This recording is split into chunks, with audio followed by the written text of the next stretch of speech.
नमस्कार और the deep dive में आपका स्वागत है। आज हम एक ऐसे शब्द पर बात करने वाले हैं जो हम सबने सुना है, शायद इस्तेमाल भी किया हो, मसल मेमोरी। हाँ, मसल मेमोरी या मांसपेशियों की स्मृति। बिल्कुल। जैसे कोई खिलाड़ी कुछ कमाल का करता है या हम सालों बाद साइकिल उठाते हैं और चला लेते हैं तो लगता है हाँ मसल मेमोरी है। सही बात है। और शब्द से ऐसा ही लगता है ना कि जैसे मसल्स की, मांसपेशियों की अपनी कोई याददाश्त है। हाँ, जैसे उनमें अपना ही दिमाग हो। हम्म। पर सवाल यही है, क्या सच में ऐसा होता है? क्या मांसपेशियां कुछ याद रख सकती हैं या कहानी कुछ और है? यही आज हम समझने की कोशिश करेंगे। हाँ, और इसके लिए हमारे पास the brain's pathways to movement mastery नाम के लेख से कुछ जरूरी बातें हैं। आज की हमारी ये जो चर्चा है वो इसी पर आधारित रहेगी। बिल्कुल। और हमारा मकसद ये समझना है कि भाई जब हम कोई नया हुनर, कोई स्किल सीखते हैं, जैसे गिटार बजाना या तैरना, हाँ, या तेजी से टाइप करना सीखना, तो हमारा शरीर और खास तौर पे हमारा दिमाग उसे कैसे सीखता है, कैसे याद रखता है। क्योंकि जैसा आपने कहा और जैसा हमारा सोर्स भी बताता है, ये जो मसल मेमोरी वाली बात है ना, वो सुनने में जितनी सीधी लगती है, असल में उससे कहीं ज्यादा दिमागी है। मतलब मांसपेशियों से ज्यादा दिमाग का खेल है ये। एकदम सही। सोर्स का जो मेन आइडिया वो यही है। जिसे हम मसल मेमोरी कहते हैं, वो असल में मसल्स की याददाश्त नहीं है। तो फिर क्या है? वो दिमाग के अंदर बने बहुत ही कुशल रास्ते हैं, न्यूरल पाथवेज जिन्हें कहते हैं, उनका कमाल है ये। दिमागी असली मास्टर। सोर्स में एक रूपक इस्तेमाल किया गया इसे समझाने के लिए, जो मुझे काफी अच्छा लगा। अच्छा, क्या है वो? वो कहते हैं कि ये ऐसा है जैसे दिमाग शरीर के लिए सुपर एफिशिएंट हाईवेज बना रहा हो। मतलब एकदम चिकनी सड़कें। हाईवेज। दिलचस्प। हाँ, जिन पर दिमाग से शरीर तक जाने वाले संदेश, वो जो सिग्नल होते हैं, वो बिना रुके तेजी से दौड़ते हैं। ये हाईवे वाला आइडिया काफी क्लैरिटी देता है। हाँ, ये रूपक वाकई अच्छा है, समझने में मदद करता है। तो चलिए इन तंत्रिका मार्गों या न्यूरल पाथवेज को थोड़ा और समझते हैं। हाँ, बताइए।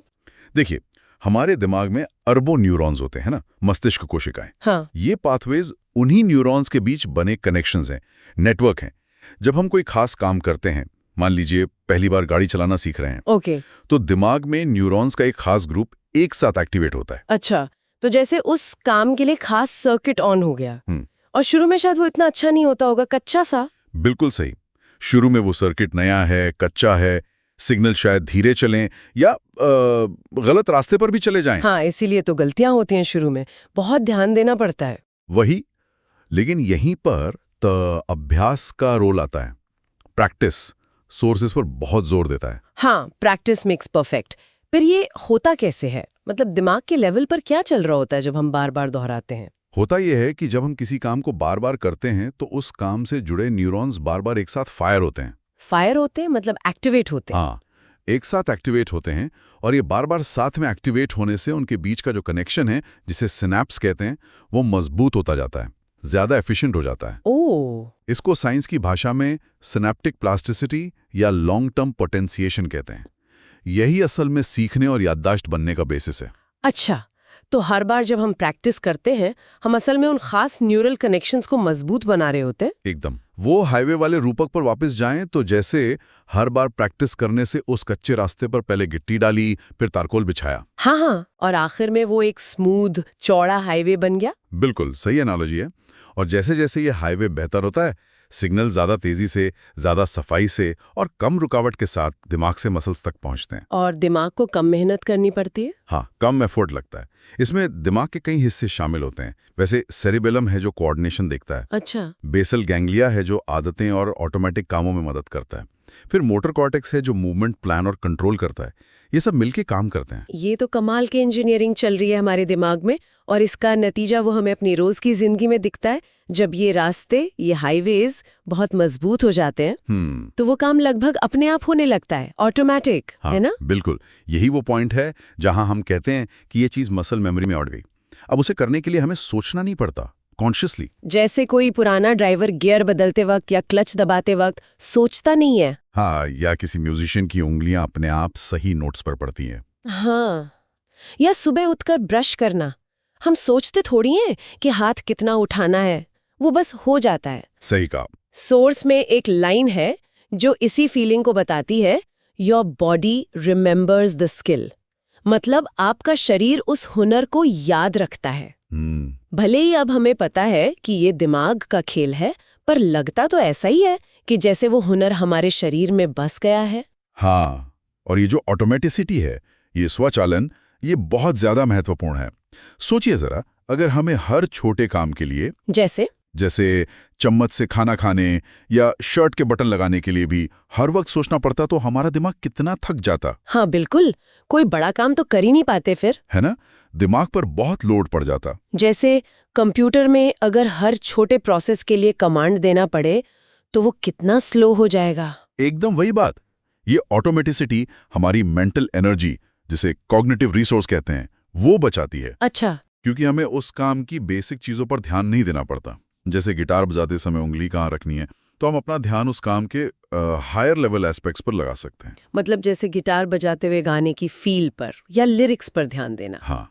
या गाड़ी चलाते हुए क्लच गियर के बजाय ट्रैफिक और रास्ते पर फोकस करना। बिल्कुल।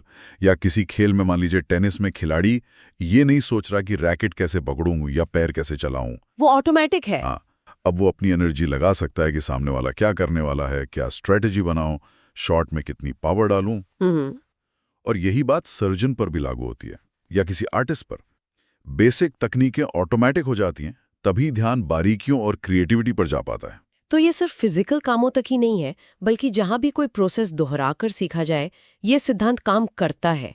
ये वाकई दिमाग की कैपेसिटी दिखाता है। जी। लेकिन सोर्स एक और दिलचस्प पॉइंट उठाता है जिसने मुझे थोड़ा हैरान किया। क्या? वो ये कि ये याददाश्त, ये बनी बनाई स्किल तब भी काफी हद तक बनी रहती है जब हम उसका अभ्यास कुछ समय के लिए छोड़ देते हैं। हाँ, ये परसिस्टेंस वाला पहलू, स्थायित्व, ये भी बहुत महत्वपूर्ण है। सोर्स कहता है even if you take a break, अगर आप ब्रेक ले लें, कुछ हफ्ते, महीने या शायद साल भी, हाँ, तब भी वो सीखा हुआ हुनर पूरी तरह गायब नहीं होता। इसका क्लासिक उदाहरण तो वो साइकिल वाला ही है। हाँ बिल्कुल। कई साल ना चलाई हो, फिर चलानी पड़े, तो शुरू में शायद थोड़ी डगमगाहट हो, पर कुछ मिनटों में बैलेंस आ जाता है। ऐसा क्यों होता है? वो हाईवे क्या खत्म नहीं होते? नहीं, वो पूरी तरह मिटते नहीं है।